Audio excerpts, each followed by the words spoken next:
Welcome to Beyond the B, an ongoing dialogue about the past, present, and future of the B Corp movement.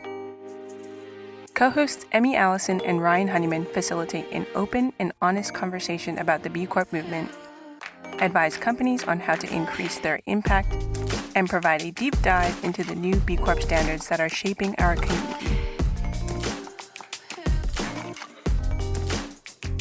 Our guest today is Vincent Stanley. Vincent is co-author with Yvonne Chouinard of The Future of the Responsible Company, has been with Patagonia on and off since its beginning in 1973, and for many of those years in key roles as head of sales or marketing. More informally, he is Patagonia's longtime chief storyteller. Vincent helped develop the Footprint Chronicles, the company's interactive website that outlines the social and environmental impact of its products, the Common Threads partnership, which is a precursor to Worn Wear, and Patagonia Books. He currently serves as Patagonia's Director of Philosophy, and he is a resident fellow at the Yale Center for Business and Environment. He's also a poet whose work has appeared in Best American Poetry, and he and his wife, the writer Nora Gallagher, live in Santa Barbara and on the coast of Maine. Vincent, welcome back to the show. Great to be back. Thank you for having me. I guess this is technically your first appearance on Beyond the B podcast, but not your first podcast interview for our Next Economy Now podcast. So welcome. Good to be back. Yeah, it's great to have you. So for folks who don't know, Vincent and I have had a series of ongoing conversations about Patagonia and B Corps over the years. But, since this is a new podcast episode and folks might not know you quite as well, could you give folks a sense of a bit about your background and how you first got involved with the B Corp movement? Like, when did that first come into your awareness? Well, it's interesting. I think the B Corp folks came to us in 2007 when they were getting started. And they came to Ventura and asked us to join up. And we said, oh, no, we're not going to do that. We're audited up the yin yang. We've part of so many other organizations, but good luck. And what changed that was when the B Lab founders also started a movement to create benefit corporations with legal standing. And at that time, we were concerned about succession issues. And I think for many years, Yvonne had wanted to create a foundation that would hold Patagonia stock. A nonprofit foundation thought that was the best structure for the company. But it really wasn't possible. It didn't become possible until the laws changed in 2018, because the way the law was structured then is that if a foundation owned a for-profit company's stock, you had to divest yourself of that stock over a 20-year period. So it wasn't a long-term solution. And what we really liked about the benefit corporation status was that we could write our most cherished, strongly held values into the Articles of Incorporation and the business charter, requiring 100% vote of the board to change.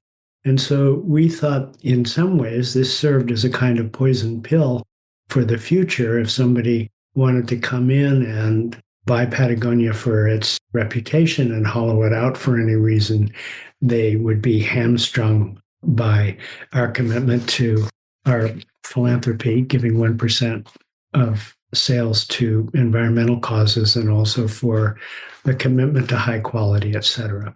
That was the origin. But then when we, as part of being a benefit corporation, we also had to become a B Corp. We became the first benefit corporation in California. And we were surprised by what happened when we became a B Corp. We got allies, for one thing, other like-minded companies who were interested and helped build connections and relationships. And the third-party audit of our practices was different than we imagined, because it was the first really holistic look at our practices. Everything from ratio of the pay of the CEO to the lowest paid employee, to the use of permeable concrete in the parking lot. It forced us to look at everything, and we made some significant changes when we made discoveries through this process. It also hasn't been easy, as any B Corp will tell you, and particularly as you become larger, that the reporting requirements are difficult to put together, the report. And rather than dumb down its standards or to water down B Corp standards, they've gotten tougher. So to some extent, it becomes harder to create comparisons from one assessment to the next. So that's kind of in a nutshell how we got involved. Personally, I got involved because I'm, as you know, my title is Director of Philosophy. What that means is I teach company history and values to employees. I get involved in issues in the company that require a kind of thoughtful approach to, is this the right thing to do, or what are our options here? But I also work a lot with graduate students, primarily through Yale Center for Business and the Environment. And I feel like I'm an evangelist for the B Corp movement, because we still get a lot of requests from companies, from entrepreneurs who want to create companies in the spirit of Patagonia. And they say, what do we do? And I think the B Corp movement is essential. I think 1% for the planet is essential. And were you at that initial pitch by the B Lab founders in like 2007? No, I wasn't.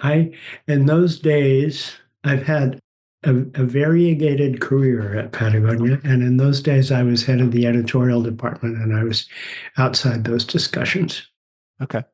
And yeah, I know Yvon was excited about Benefit Corp's because he actually went to Sacramento and sort of turned in their application. I feel like Yvon rarely does stuff like that, so he must have been really passionate about it. He wore a tie, and it was New Year's Day, yeah, or the day after, yeah. Yep. Well, maybe we could take, since you've been aware and involved with the movement for so long, part of this podcast is really looking at a couple things. So it's what's working and not working in the B Corp movement. So before we started recording, we talked a little bit about nice culture, and everyone wants to be polite and nice, but we don't sometimes have more difficult discussions. And I feel like in the B Corp world, sometimes we talk about things that are interesting or positive or exciting, but then the things that could be even better or that we're kind of frustrated about, we don't have those same forums for discussion. With that, I'm just curious, the sort of larger arc of B Corp, do you feel like it's sort of achieved what you were hoping so far? Or what's your general take on sort of the arc of the movement so far? I think it's positive that there has been so much interest in the past few years, and the number of B Corps has increased. There are more large companies who are interested, and B Lab is trying to figure out how to accommodate them while keeping the standards serious. Companies with more than 5 billion in sales. One of the basic approach I still think is strong, which is that you can come in with, I know that B Lab is working on a whole new structure for how companies are evaluated, but I think having a high bar for most companies, but a low bar for the companies that we respect, and when you're talking about 80, it doesn't seem all that hard to pass, but it is.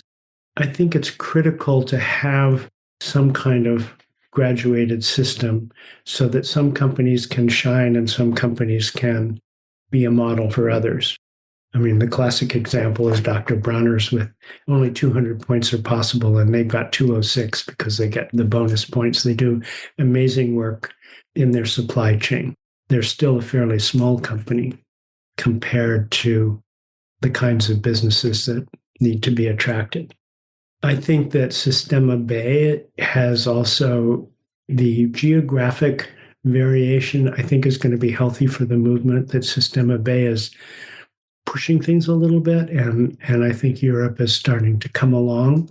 And at least in Western Europe, we still have a difference in governance than we're going to have in the United States, or that you have in much of Latin America. So, yeah. And the problems are, of course, that B Lab has grown so much. And so the capacity to deal with that growth has been a challenge. Some of the people who have been involved, so key to the movement for a long time, have left, new people coming in. But I've seen that with Patagonia quite a bit too. So And, speaking of large companies, one of the classic ideological battles, discussions, tensions within the B Corp movement and maybe in other places is, do we keep this a smaller, very high impact group of maybe 200 to 500 companies? I mean, the number is sort of irrelevant, but just a much smaller amount of very high impact companies? Or do we make this a big tent movement and like let in multinationals and Nespresso being a sort of example of that? And what is your, maybe both from Patagonia, your experience? Because I know, for example, Yvonne spoke with Walmart and you all have done, you've worked with large companies, helped them think about it. But yeah, what is your take on that tension between, is this a small, high impact versus a big tent movement, and what's most needed? Well, again, I think that the big tent is the way to go, with the gradations of recognition, that you have certain companies who are examples of where the other companies can go to. I think if you set the bar too high for minimum entry, you're going to have much less influence over business in general. And we're still talking, we're talking about a counter movement. I can't remember the 1,000 largest publicly traded companies are responsible for some, 25 or 30% of the economy, something like that. So we're talking about a counter movement. And the importance of that is to come up with good examples of practices that companies can undertake to be socially and environmentally responsible businesses. And I think there are challenges for larger companies coming in, particularly consumer product companies with using a lot of single-use plastic like Nespresso or Unilever or Danone. Global presence, deep structures in place. But I think that if they have subsidiaries that meet our standards, B Corp standards, I think they should be welcome. I'm kind of neutral on Nespresso itself, because I remember talking to the head of Nespresso years ago and being impressed. And when I go into a hotel and use one of those machines, I go, I don't know. Yeah, it's a tough one. I think Nespresso just pushes a button for a lot of folks who are environmentally minded with just, it's like, we don't even care if they met the standards. It seems like there should just be like, why should single-use coffee pods why should it be possible to be a B Corp? And I don't think this is equivalent, but you could say, well, Dr. Bronner's, the highest scoring B Corp in the world, is the bunch of plastic bottles all their stuff is in. Patagonia is in there's a piece of plastic around every shirt, not the ones that go to the consumer, but we haven't solved the problem of how do you keep the material clean. And it's not just the plastic used for running the clothes down the conveyor belt. And still have a huge problem of plastic microfiber waste going into, it isn't caught by municipal filtration systems and goes out into the ocean. So I think one of the things we have to do is to acknowledge where we can be proud of ourselves and where we can say, no, we've still got work to do. And that the work on that progress has to be demonstrable and has to be ongoing and continuous. But I don't think you can create a group of companies that are on the basis of virtue, even Patagonia, because we're still all, 13 years ago, took out an ad in the New York Times. Almost everything we do is extractive from the environment, and we all participate in a social system. I'm not sure what the ratio of pay is at Patagonia, but we're still paying essentially market rates.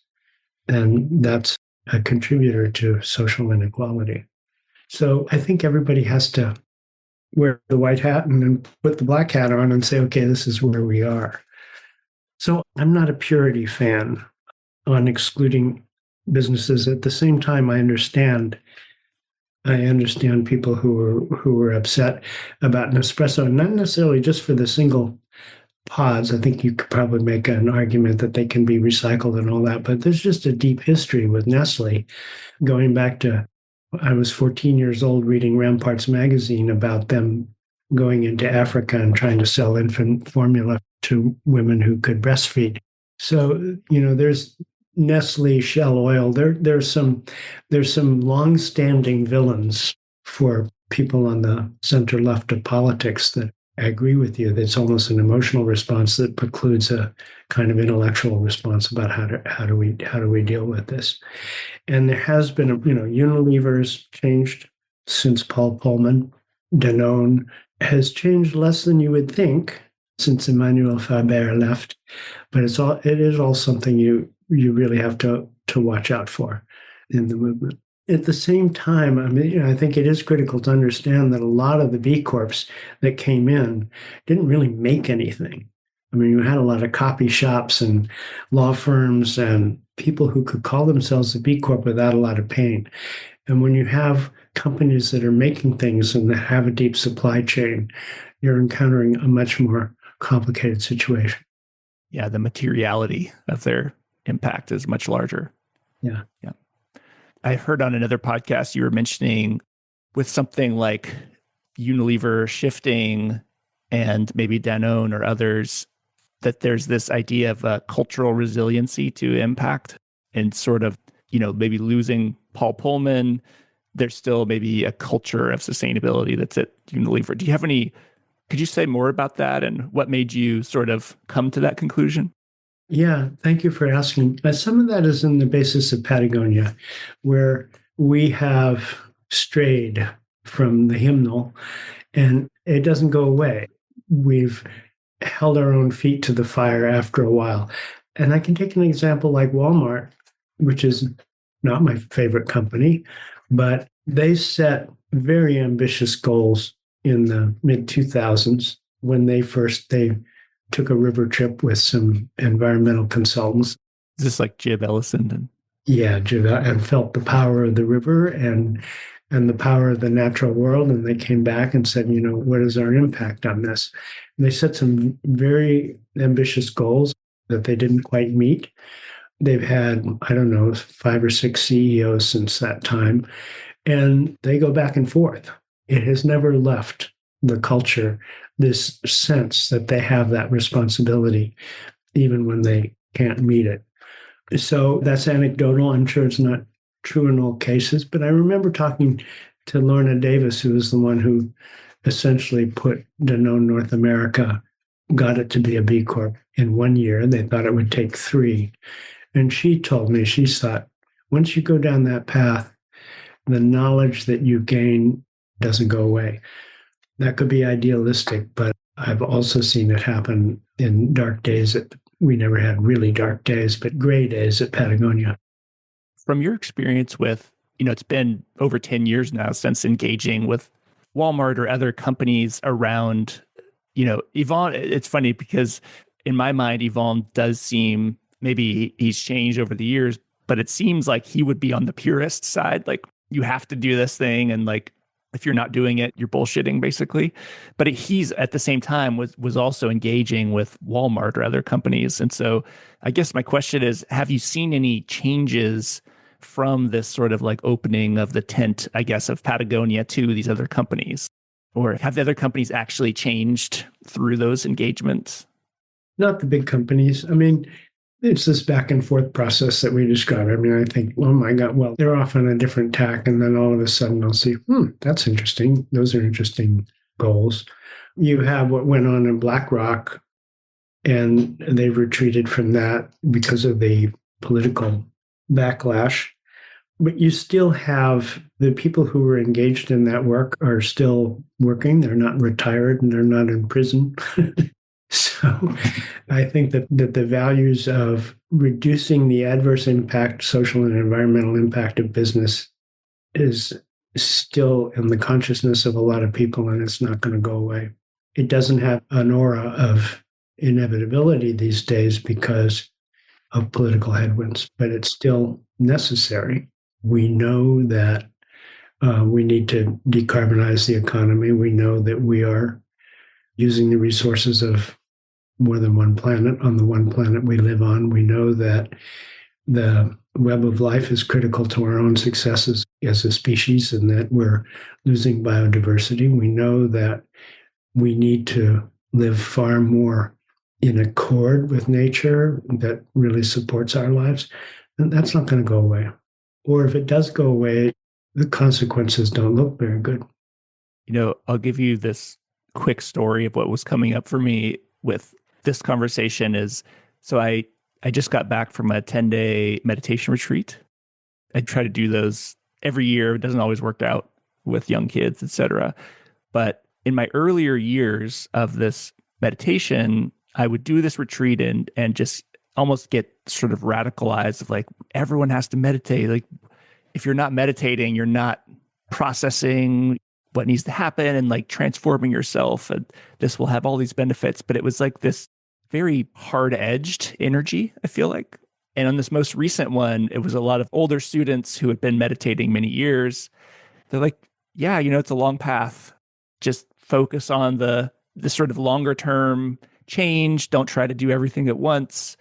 And I feel like it's almost anathema to say this in an environmental activism or social context, but there's this duality of both the urgency to make changes, but also this sort of longer path of just, we're doing what we can with the resources we have available, and we can't be sprinting all the time, and just sort of settling in a little bit. And what comes up for you around that, this sort of, the tension between those two?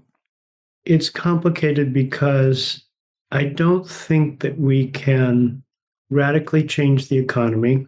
And that's on two levels. One is, do we make things people need and make them in the right way? That's one issue. And then there's the whole issue of the financialized macroeconomy that has nothing to do with what's made, but where money has to go to pursue the highest rate of return. And that has to change because that's a big casino, and that's creating distortions on the real economy and also on what we need to do to live in concert with nature. I mean, it's like a Copernican revolution. Human life does not revolve around an economy. The economy it revolves, is a function of human activity, just like the earth is not the center of the universe. So in terms of your meditation group and that kind of realization, there's another thing I would mention. There's Andy Revkin, who's a blogger who was a New York Times science and climate correspondent for a long time, said that we need both urgency and patience. And I think the urgency is related to understanding and recognizing and facing the seriousness of the situation and acting on it on a regular basis. So that is, the minimum you can do as a business. If you're in concrete, you want to clean up your act in terms of the environmental impact you have. And the very best thing you can do is to come up with new ways to construct serious buildings that don't have the same kinds of environmental problems as concrete. So first, clean up your act. Second, create what people need.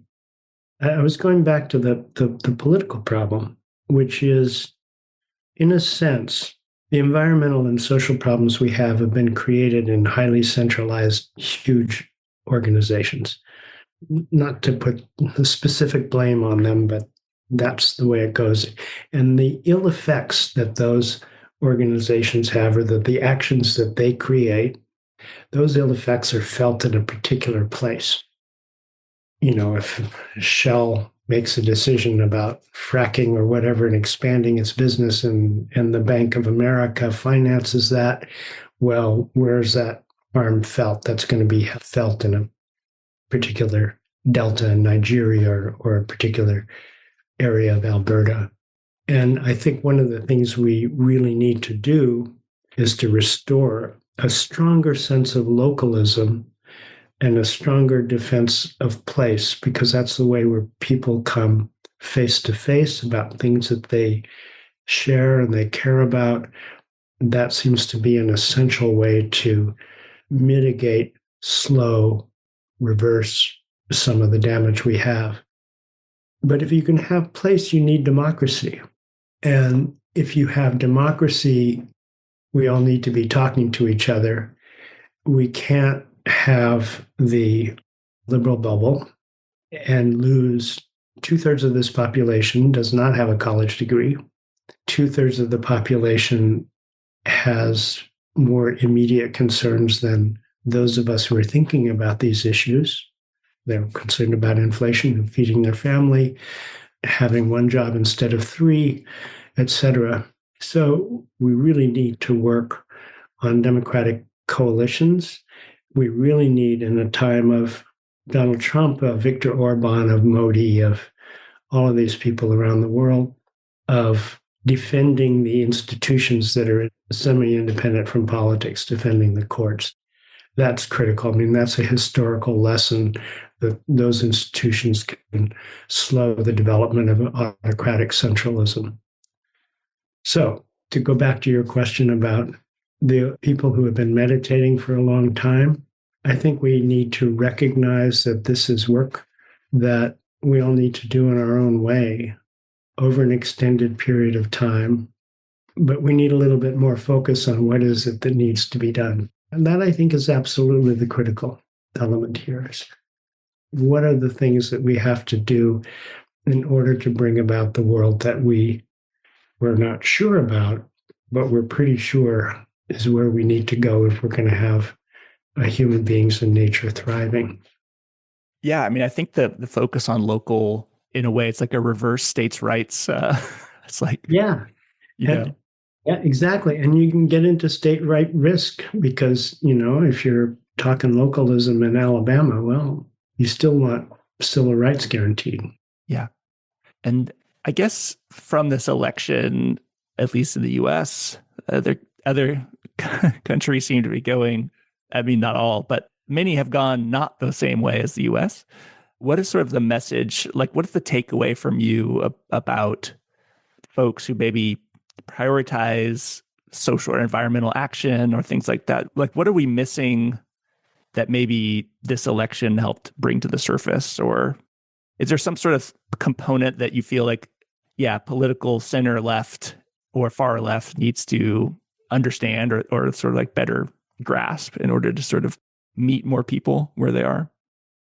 Yeah, I mean, I don't have anything original to say about that. I do think that you're seeing a lot about the center left is losing Latinos, is losing Black men, that we need to focus on alliances that are outside the academy and outside the editorial page of the New York Times.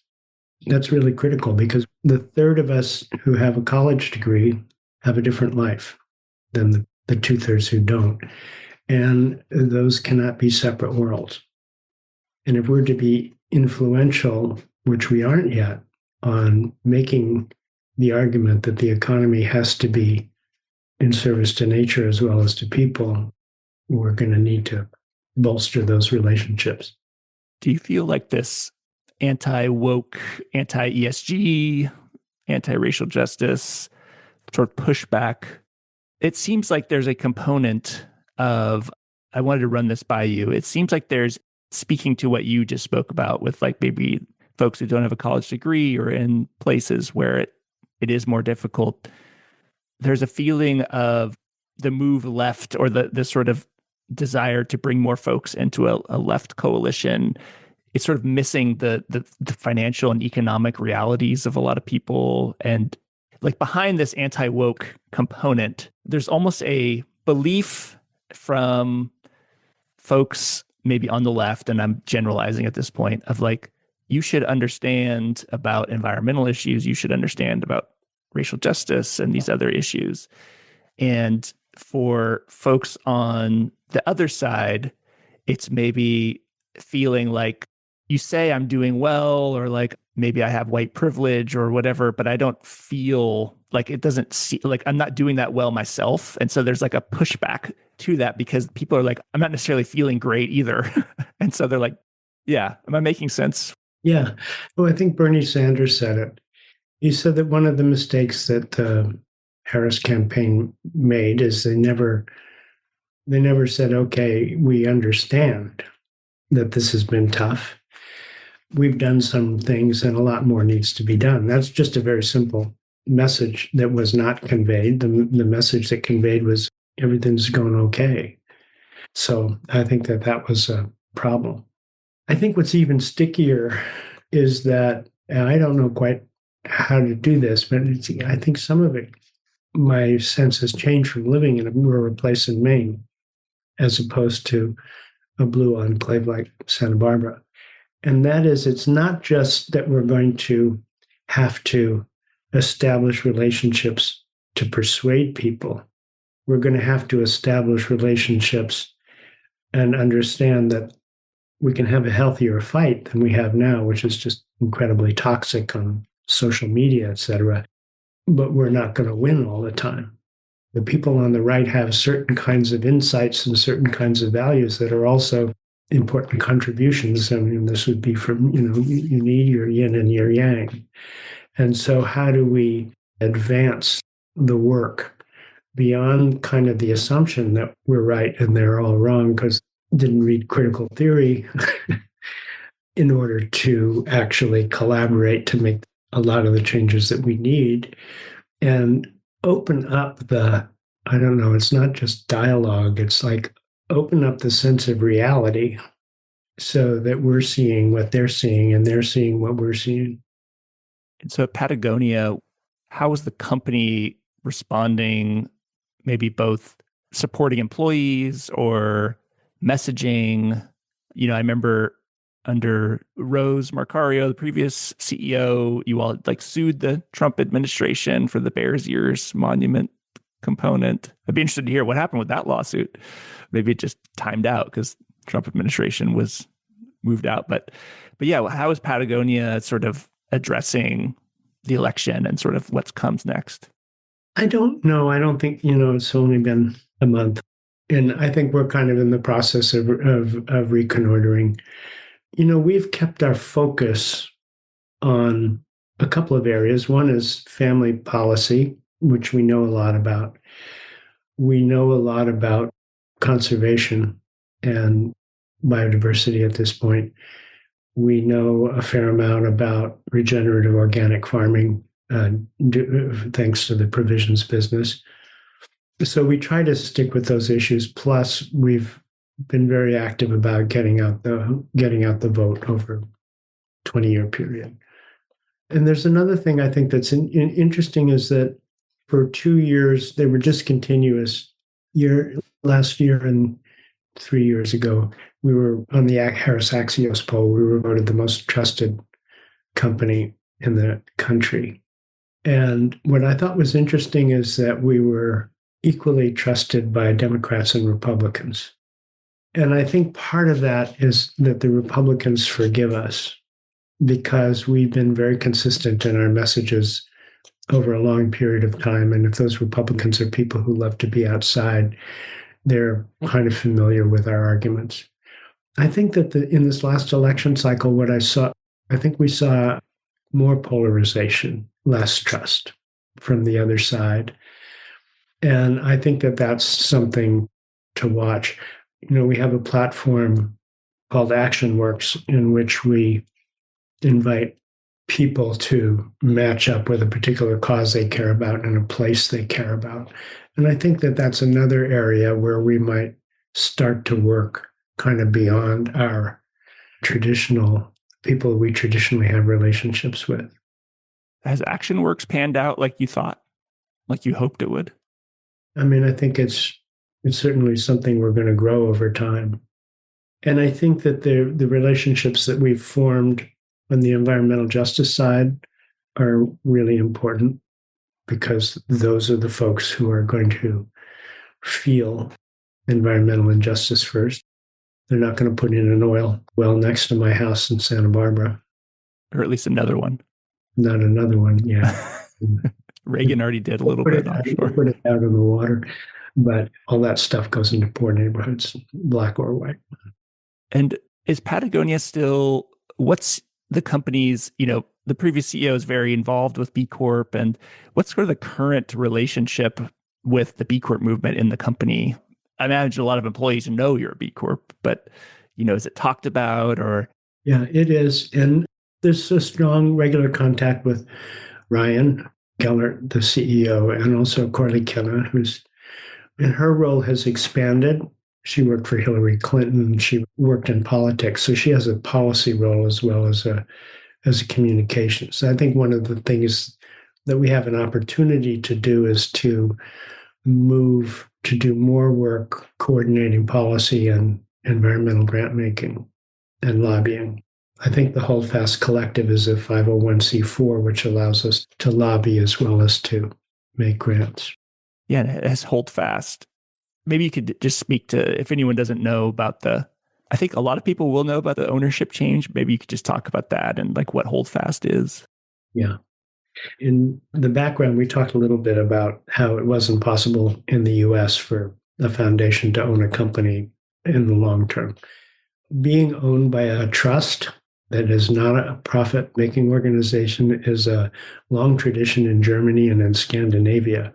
It's not necessarily always done for philanthropic purposes, but it's very common. Novo Nordisk and Carlsberg and Denmark, Zeiss has been owned by a trust since 1889. So in the United States, the law changed in 2018 that allowed a trust to benefit something other than human beings. So it enabled us to create a trust on the behalf of environmental work. And the way we're structured is the Patagonia Purpose Trust owns 2% of the stock of the company, but it has 98% of the voting rights. So that determines the direction of the giving. The Holdfast Collective owns 98% of the stock and is a collective of different trusts, different organizations, different NGOs. And that's how we're structured. Why was it set up as 2%, 98%? Why those numbers? All right. I think could be for tax reasons. It could be for ways of, I'm not sure. The company itself operates the way it always has. It's a for-profit company.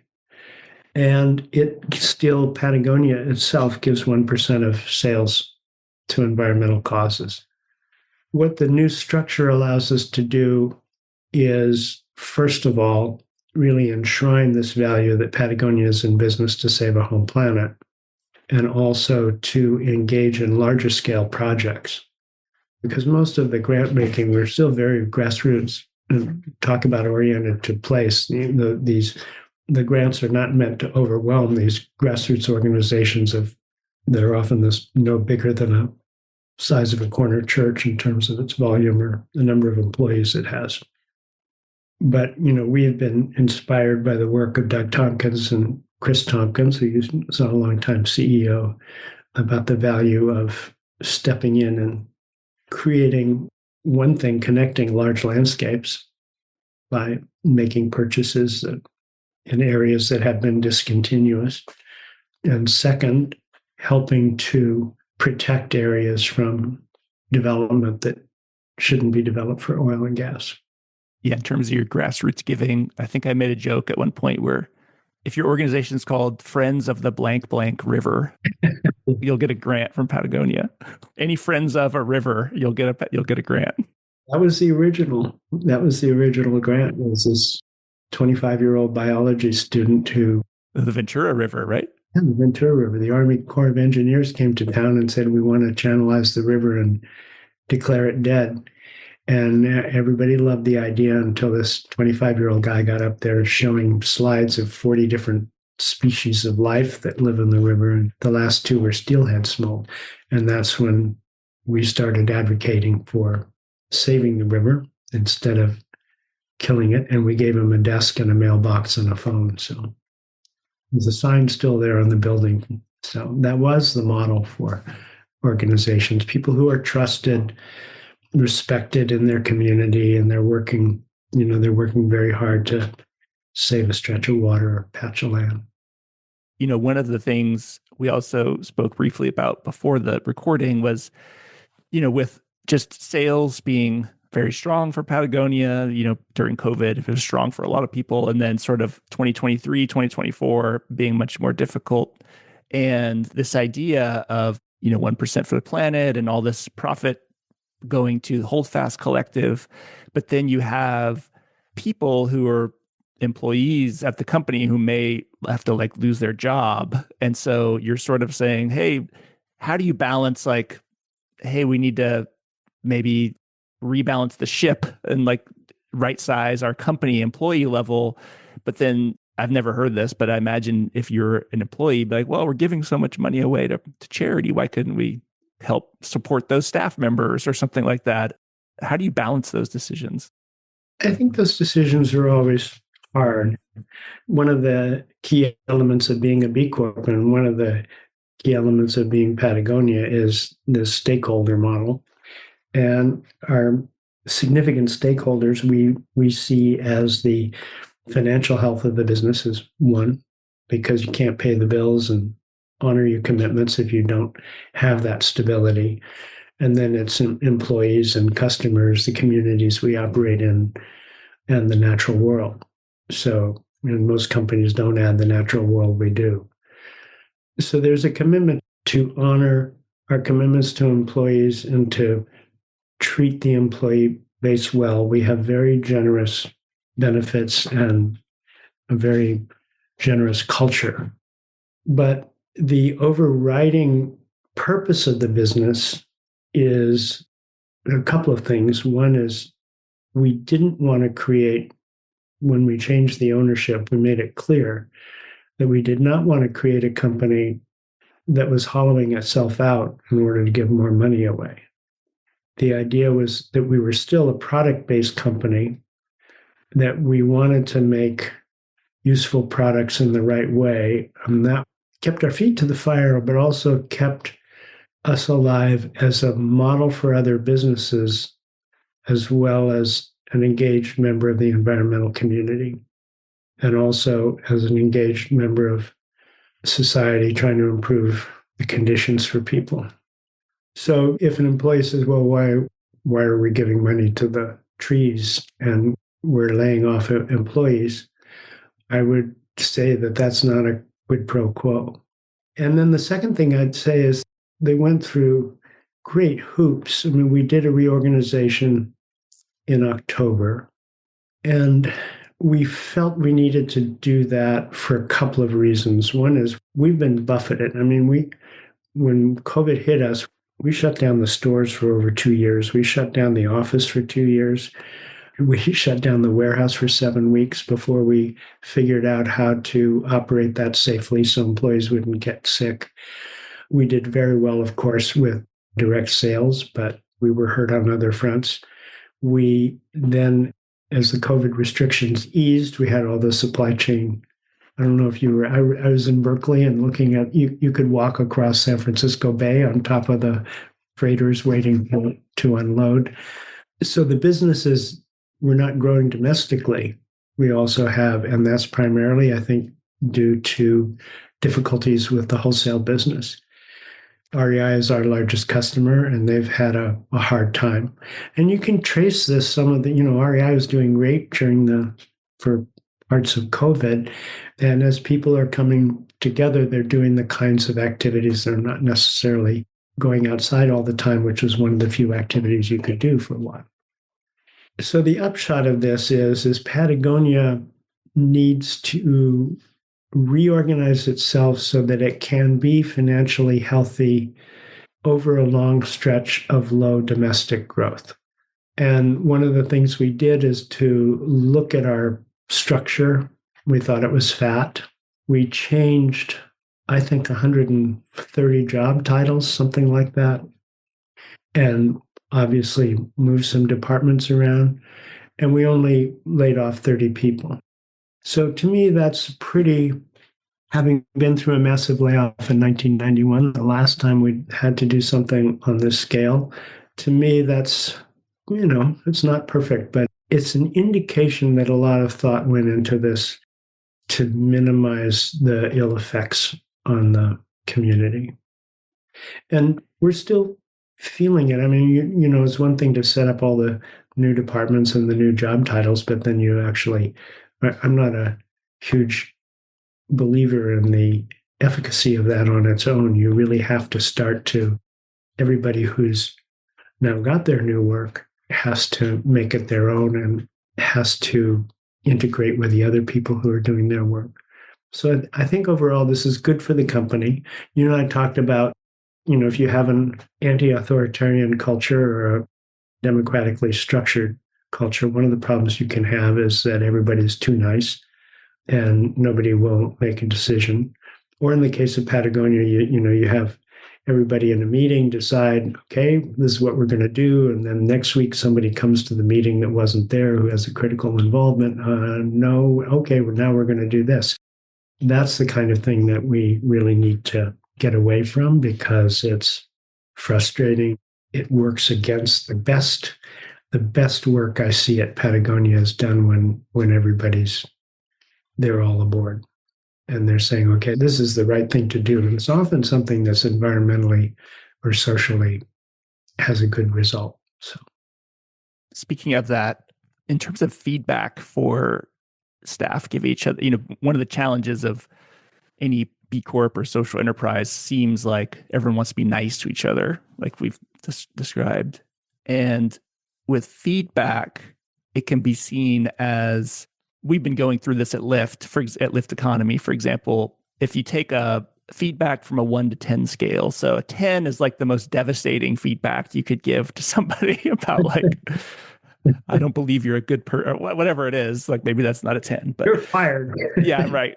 And then a 1 is like, oh, your shoe's untied.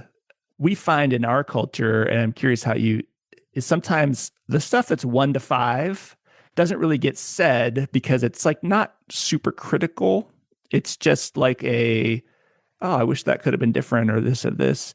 So then we end up having sometimes there's more tension because it can be the stuff that comes out is like the 6, 7, 8, 9 level of like feedback, like, we've sort of let it get to a level of tension. And so how does Patagonia, maybe it's obviously not the same 1 to 5 scale, but that feedback where it's not, again, like earth shattering, but it's healthy to sort of give the feedback. How do you create that? What are the spaces that you create to allow employees to give each other that feedback, or what's the culture that you create to allow that to happen? I'm not sure, but I'll take a stab at it. What you describe as kind of this building of level tension that doesn't get resolved, and then all of a sudden it's a big deal. And I think that follows a pattern of passive aggression. And with passive aggression, there's a kind of passive part of it, and then there's a kind of aggressive part of it. I think one way to deal with that is to focus not on personality and not on individual successes and failures, but on a couple of things. One is the health of the team and the flow of the work. But the second thing is more important is what is it you need to get done and how good a job did you do it all together? And then the third thing is who's responsible? Who gets to make the call for each of these defined stages? And that can reduce a lot of the time killing that happens because all of the sort of the Japanese method of business or the Toyota method of business, all of that consultation going all the way down is really critical, but that's at the early stages. And then you want to be able to move on to that, and then from that, and then have people who have the authority to decide and not be reversed, because that's one way to kill accountability, is to have that be really loose. So all of that is very easy to think about and harder to implement. But I think focusing on the work rather than personality, and that's where it can get toxic, where he's, oh, so-and-so's, da. So it's the opposite of you're fired. Yeah. Let's talk about Patagonia Provisions for a minute. Launched with great fanfare, maybe 6 or 8 years ago. I can't remember which year, like 2017 or 16, something like that. And you tell me, because it feels like, I go to REI and I'm like, where's the Patagonia bean mix I sometimes get for my backpacking? Or, and like the bars will be like down below and like not really prominent. And so I was like, I wonder if Provisions is how they're doing. Or so what's sort of been the trials and tribulations of Patagonia Provisions? Like, has it gone as you'd hoped, or what's the sort of latest on? Yeah, I think it's sometimes easier to find the products in Whole Foods than it is in REI. It's an interesting business because there are a couple of parts of the business that are doing very well right now. And one is beer. And then the second is the canned tinned fish, because we do a really good job with that. And that's also happens to be kind of a growing category in itself. One of the things we've learned from provisions is this gives us an opportunity to actually give back to nature more than we take. Because if we're building healthy soil or we're regenerating the capacity of the oceans, it's really critical. We're learning a lot from that. Because of that, we also set the business model is that every product has to solve a problem in the food supply system or in agriculture.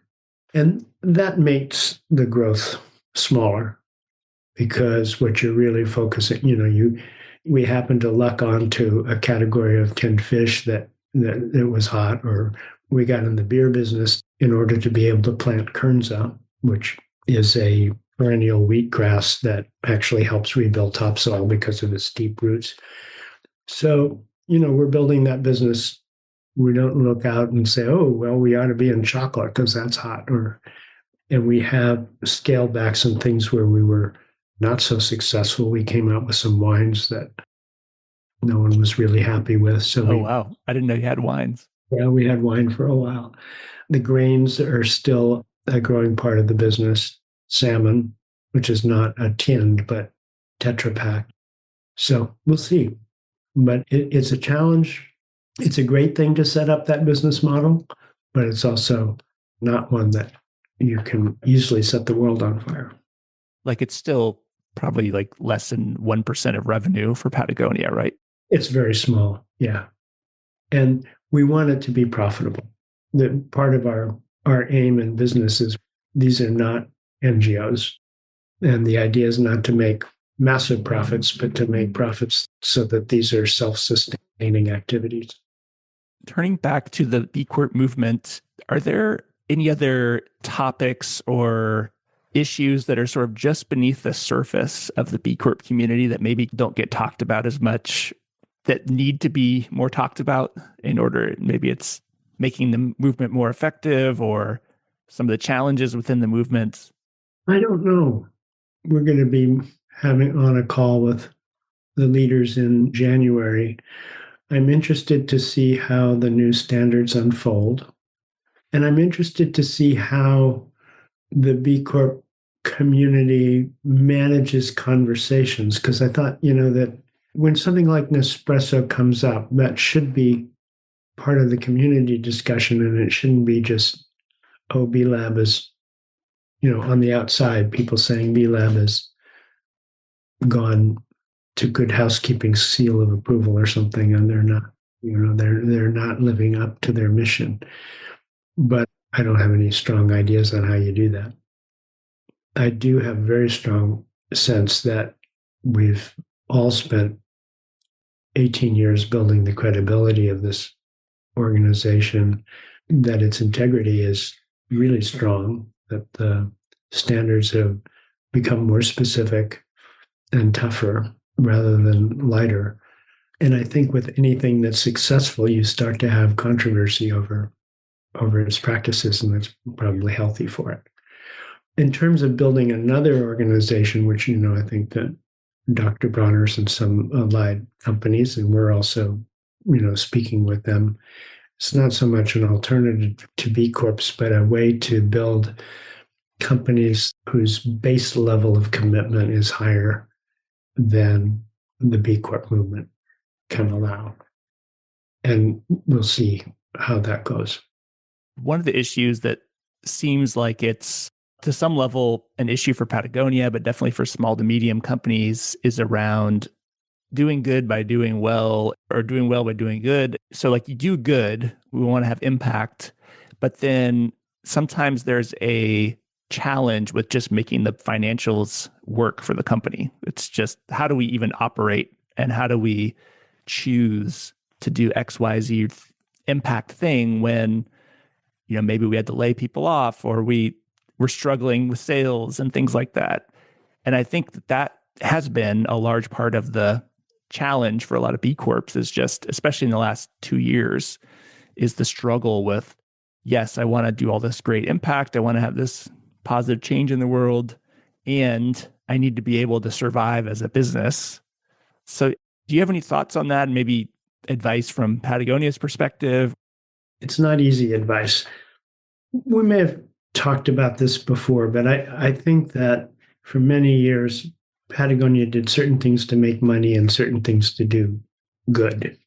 And even if I go back 15, 20 years, I can see these three different subcultures. I think we've talked about that. So, you have Does it mean like a certain product was like a high seller, but it wasn't very impactful? Well, yeah, within the culture, you have the product people, and they're the go-getters, and they're trying to get as much market share as possible. They're trying to stay 10 years ahead of the competition in terms of innovation and quality and all that. Then you have the tree huggers at Patagonia who are working on environmental grants and programs, and that's their front and center. That's their big concern. And then you have the bean counters, and they're trying to keep the company from being ruined by these other groups that don't particularly care about the bottom line. And for years, nobody ever won. And so all of these three groups had to deal with each other, and it felt like the company culture was almost like growing by capillary action. And I think at a certain point, all of these groups started to just understand each other's language and to respect that. And the other thing, with that kind of atmosphere, I think what we started to do was that the business model is dependent on the constraints we place on ourselves and the innovations that derive from that. So that the business model is no longer, we got to sell a bunch of better sweaters and we're going to give some money over here to Friends of the Ventura River. The business model is we're not going to do certain things. We're over that. And that creates more work for us, but it also makes us think, and it forces us to innovate, not just in materials, but also in practices. I can give you an example. There's a wonderful woman, doesn't work for us anymore, but she was in charge of trade show booths when we were still going to trade shows.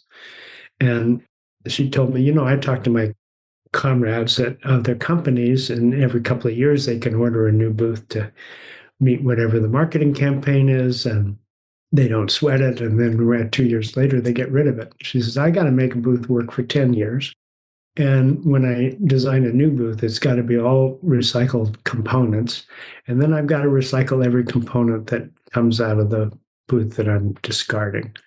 So all of that extra work, as opposed to a lot of businesses, not in B Corps necessarily, but maybe some, focus on efficiency. Okay, this is how we're going to make the money this year. We're going to be 3% more efficient, and that means we'll squeeze our suppliers for 3% and then contribute that to our bottom line. And I think a lot of American businesses do that, and they make themselves efficient until the point where they're irrelevant because they're really not doing anything new. So for B Corps, I would really recommend this idea that base your business model in your values. Don't make it personal values and business as usual. Love it. I can imagine coming back from a trade show and being like, damn it, I have to break down this. But maybe you choose different components if you know it's going to last 10 years, right? You build a good trade show booth.